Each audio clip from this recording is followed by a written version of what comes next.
crowd of people followed him because they saw the signs he had performed by healing those who were ill. Then Jesus went up on a mountainside and sat down with his disciples.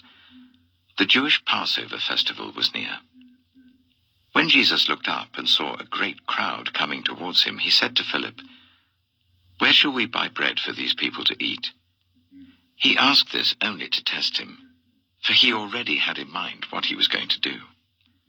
Philip answered him, "It would take more than half a year's wages to buy enough bread for each one to have a bite." Another of his disciples, Andrew, Simon Peter's brother, spoke up. "Here is a boy with 5 small barley loaves and 2 small fish. But how far will they go among so many?"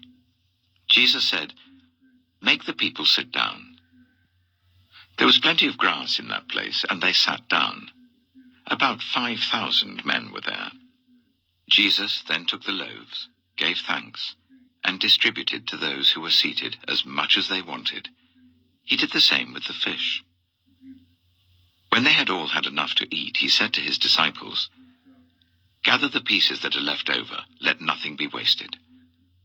So they gathered them and filled 12 baskets with the pieces of the 5 barley loaves left over by those who had eaten.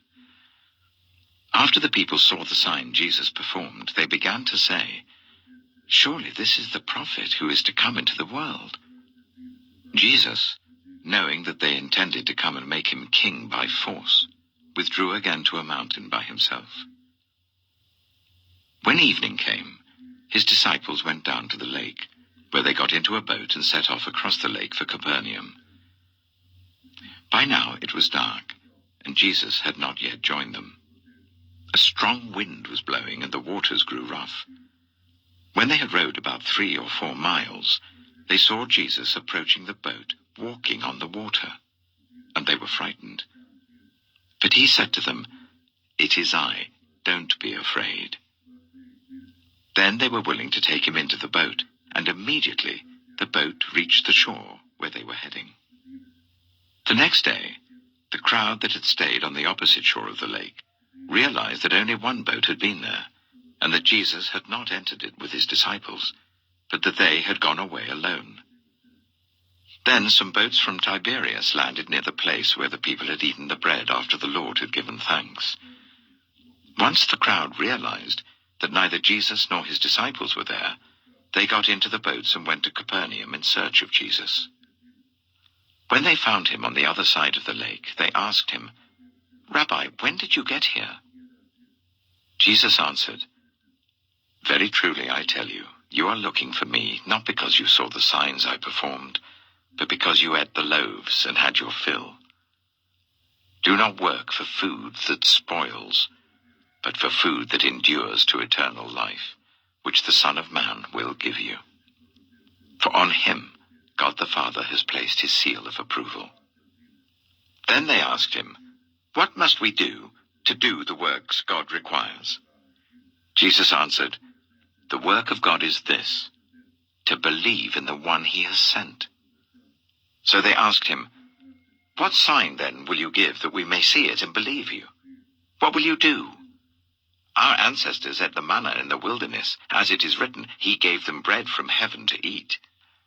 Jesus said to them, "Very truly I tell you, it is not Moses who has given you the bread from heaven, but it is my Father who gives you the true bread from heaven. For the bread of God is the bread that comes down from heaven and gives life to the world." "Sir," they said, "always give us this bread." Then Jesus declared, "I am the bread of life. Whoever comes to me will never go hungry, and whoever believes in me will never be thirsty. But as I told you, you have seen me, and still you do not believe. All those the Father gives me will come to me, and whoever comes to me I will never drive away. For I have come down from heaven not to do my will, but to do the will of him who sent me. And this is the will of him who sent me, that I shall lose none of all those he has given me, but raise them up at the last day.